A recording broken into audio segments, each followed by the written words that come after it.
ఓం మహాగణాధిపతయే నమః. ఓం గురుభ్యో నమః. ఓం శ్రీమాత్రే నమః. పరమేశ్వర స్వరూపమైనటువంటి జ్యోతిష, వాస్తు మరియు ఇతర అనేకమైనటువంటి శాస్త్రములను మనకు అందించినటువంటి మహర్షులకి నమస్కారం. హయగ్రీవ హయగ్రీవ హయగ్రీవేతి యోగధేత్ తస్య నిస్సరతే వాణి జహ్నుగన్యా ప్రవాహవత్. అరుణాం కరుణాతరంగితాక్షీం ధృతపాశాంకుశపుష్పబాణచాపాం అనిమాదిభిరావృతాం మయూకైః అహమిత్యేవ విభావయే భవానీం. శ్రీమాత్రే నమః. ప్రేక్షకులకి ఆ లలితాంబిక అమ్మవారి యొక్క అనుగ్రహం పరిపూర్ణంగా కలగాలని మనస్ఫూర్తిగా కోరుకుంటూ, మనం ఈరోజు చాలామంది ఈ కొత్త సంవత్సరం వస్తుంది, మాకు ఆదాయ వ్యయాల్లో ఇలా ఉంది, లేకపోతే మాకు ఏలినాటి శని జరుగుతుంది, అర్ధాష్టమి శని నడుస్తుంది, అష్టమి శని రాబోతుందని భయపడుతున్నారు. అయితే మీకు ఆంగ్ల సంవత్సరం మారినా లేనట్లయితే ఉగాదికి మన ఇప్పుడు రాబోయేటువంటి శ్రీ విశ్వవసునామ సంవత్సరం వస్తున్న, గతంలో వచ్చినటువంటి క్రోధినామ సంవత్సరం వచ్చిన, మొట్టమొదటిగా మీరు అర్థం చేసుకోవాల్సింది ఏంటంటే, గ్రహాలు మారినప్పుడు దాని యొక్క ప్రభావం కొంత ఉంటుంది, ఉండదని కాదు. ఇది గోచారంలో.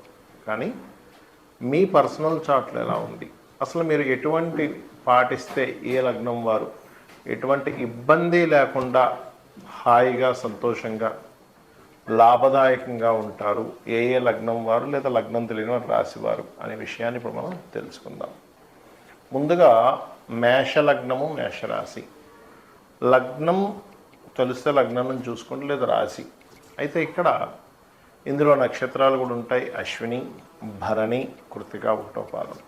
మొట్టమొదటిగా మనకేంటంటే, మన లైఫ్లో ఏదైనా ఒక రాంగ్ స్టెప్ పడుతుంది అంటే దాని అర్థం ఏమిటంటే, మనం దాన్ని సరిగ్గా అర్థం చేసుకోకపోవడము, మనం ఏదో మానసికంగా స్థిరంగా లేకపోవడం వల్ల తీసుకునేటువంటి రాంగ్ డెసిషన్స్ ఉంటాయి. అలాంటప్పుడు మన జన్మ నక్షత్రం ఏదైతే అయిందో ఆ అధిష్టాన దేవతకు గనక మనం ధ్యానం చేసుకున్నట్లయితే రాంగ్ డెసిషన్స్ జరగదు. అందులో ముఖ్యంగా చూసుకుంటే మేషరాశిలో మనకి అశ్విని, భరణి, కృత్తిక, ఒకటో పాదం ఉంటుంది. అశ్విని నక్షత్రం వారు గణపతిని లేదా అశ్విని దేవతల్ని ఎంత ఆరాధిస్తే అంత మంచిది. భరణి నక్షత్రం వారు అమ్మవారిని మరియు దక్షిణం వైపు తిరిగి దక్షిణం వైపు ఒక దీపం పెట్టి యమధర్మరాజుకి దండం పెట్టుకుంటే, ఎందుకంటే భరణి నక్షత్రానికి అధిష్టాన దేవత యముడు. అందుకే భరణి నక్షత్రానికి ఎటువంటి ముహూర్తాలు పెట్టరు. అలా నక్షత్రం మంచిది కాదని కాదు, అక్కడ బాగా అర్థం చేసాం. శుక్రుడు మంచి గ్రహం చెప్పాలంటే. శుక్ర సంబంధించినవన్నీ కూడా, అంటే వాళ్ళకి క్రియేటివిటీ ఇవన్నీ కూడా బాగుంటాయి భరణి నక్షత్రం వారికి.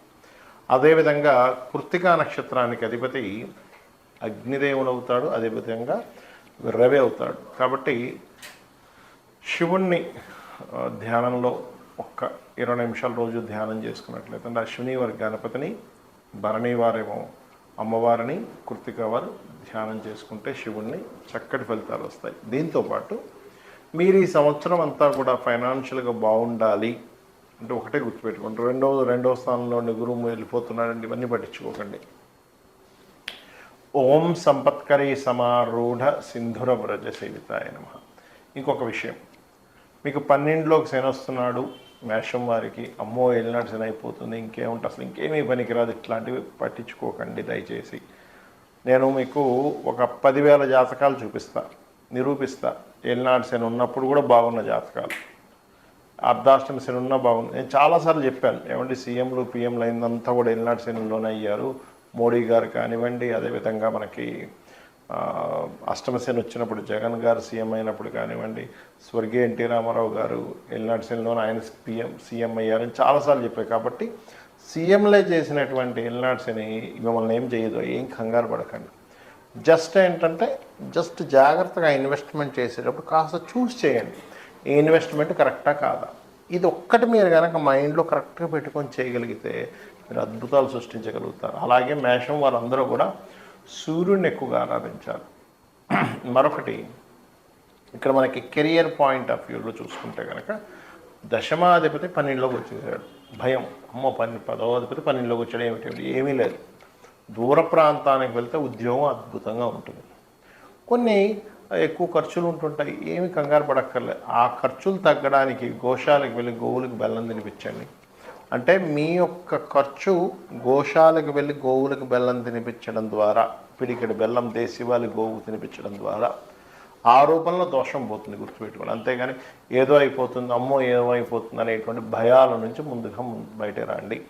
ఓం సంపత్కరీ సమారూఢ సింధుర వ్రజ సేవితాయే నమః అనే మంత్రం అద్భుతంగా మీకు ధనయోగాన్ని తెచ్చి పెడుతుంది.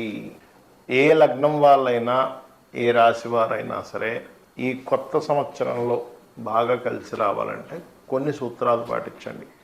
మీకు ప్రతిసారి ఎదురు చూస్తూ ఉంటారు, ఈ సంవత్సరం నుంచి బాగుంటుందేమో, ఇంకో సంవత్సరం నుంచి బాగుంటుందేమో, ఇప్పటికైనా నా కష్టాలు పోతాయేమో అని ఎదురు చూడటం కాదు. కొన్ని పాటిస్తే ఖచ్చితంగా క్లియర్ అవుతాయి. ఏమిటవి అంటే, ఒకటి, ఈ గ్రహాల యొక్క ప్రభావం అంతా కూడా మన కర్మని ఆధారం చేసుకుని ప్రభావితం అవుతుంది. అంటే అవి ప్రభావం చూపిస్తూ ఉంటాయి.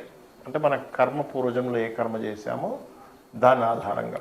పూర్వజన్మ కర్మ తొలగాలి అంటే మనకు శాస్త్రాలు చెప్తున్నటువంటిది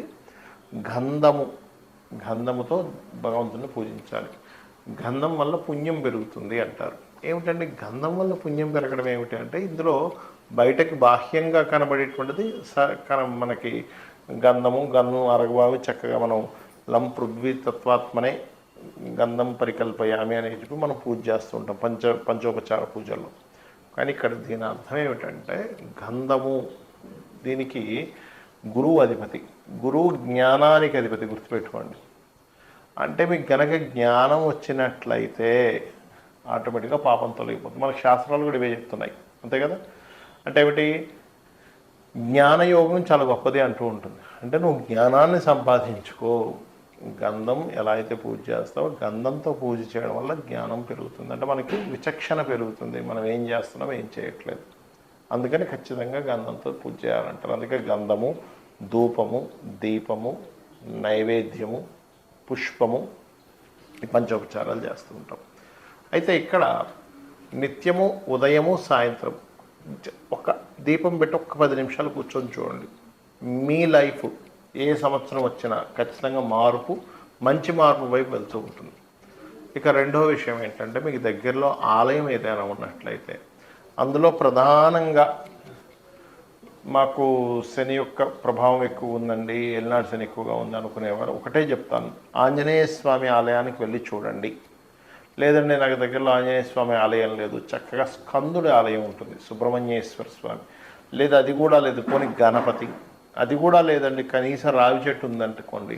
ఎందుకంటే రావి చెట్టుకి శాస్త్రాల్లో కర్మ విపాకం లాంటి గ్రంథముల్లో చెప్పినటువంటిది ఏమిటి అంటే, చాలా స్పష్టంగా అందులో బ్రహ్మ విష్ణు శివాత్మకమైనటువంటిది అని చెప్పడం జరిగింది. కాబట్టి రావి చెట్టు చుట్టూ చక్కగా ప్రదక్షిణం చేయండి. రావి చెట్టు వేప చెట్టు కలిసి ఉన్నదైనా పర్వాలేదు, లేదా నరసింహస్వామి ఆలయం అయినా పర్లేదు, లేదా అమ్మవారి ఆలయం. ఎందుకంటే ఒకే పరమాత్మ ఇన్ని రూపాల్లో ఉన్నాడు, గుర్తుపెట్టుకోండి. అయితే మరి ఇవే ఎందుకు చెప్పారండి, ఇంకా వేరేవి కూడా చెప్పొచ్చు కదా, ఇంకా చాలా ఉన్నాయి కదా అంటే, శని యొక్క ప్రభావాన్ని, మీ కర్మ యొక్క ప్రభావాన్ని తగ్గించేటువంటిది వీటికి ఉంటుంది. ఎందుకు అంటే, ఈ దేవతా ఆరాధనకి ఉష్ణ సంబంధించినటువంటి ఫైరీ రిలేటెడ్ సంబంధించినటువంటి ఇప్పుడు ఆ తత్వం ఉంటుంది. ఇప్పుడు శని భగవానుడి యొక్క ప్రభావం ఉంది అనుకోండి ఉదాహరణకి, దాని గురించి టెన్షన్ పడకండి, చెప్తున్నాను నేను ఉదాహరణ. అది కోల్డ్, మీరు గమనించండి, ఎవరికైనా జన్మజాతకంలో శని ప్రభావం వారి మీద ఉందనుకోండి, వాళ్ళకి జలుబు చేయడం ఎక్కువగా, లేదా బద్ధకము, నీరసము, ఇవి ఎక్కువగా ఉంటుంటాయి కామన్గా. సరే తర్వాత చేద్దాం, పోస్ట్ పోన్ చేయడం, ఇది కోల్డ్ రిలేటెడ్ సంబంధించింది, ఇది హీట్ రిలేటెడ్ సంబంధించింది. హీట్ ఎక్కడైతే ఉంటుందో కోల్డ్ రిలేటెడ్ తగ్గుతుంది. అలాంటప్పుడు అందుకే ఏం చెప్తారు, ఎక్సర్సైజ్ చేయండి, వాకింగ్ చేయండి, ఏదైనా గేమ్స్ ఆడండి, ఇవన్నీ చెప్తూ ఉంటారు. ఎందుకు అంటే దాని ప్రభావం పోవాలి, మార్స్ రిలేటెడ్ ఎనర్జీ పెరగాలి అనేటువంటి భావంతో. సో ఏదైనా ఆలయానికి వెళ్ళడం, గోశాలకు వెళ్ళి గోవులకి ఏదైనా తినిపించడము, ఏదైనా ఆలయంలో సేవాది కార్యక్రమాలు జరుగుతుంటే అక్కడికి వెళ్ళి మీ సేవ ఏదైనా చేయడం. ప్రత్యేకంగా ఇప్పుడు మనకి ఈ ఎండాకాలంలో చలివేంద్రాలు అవి పెడుతూ ఉంటారు, లేకపోతే ఒక చిన్న కుండ ఒకటి పెట్టుకునే వరకు నీళ్లు కావాలంటే కూడా ఇస్తూ ఉంటే కూడా పితృదేవతల యొక్క అనుగ్రహం కూడా కలుగుతుంది. పక్షులకి నీళ్ళని పెట్టడం ఇవి చేశారంటే 100% మీది ఏ రాసైనా, ఏ లగ్నమైనా, ఏ నక్షత్రమైనా ఖచ్చితంగా మంచి ఫలితాలు మీరు పొంది తీరుతారు. శ్రీమాత్రే నమః.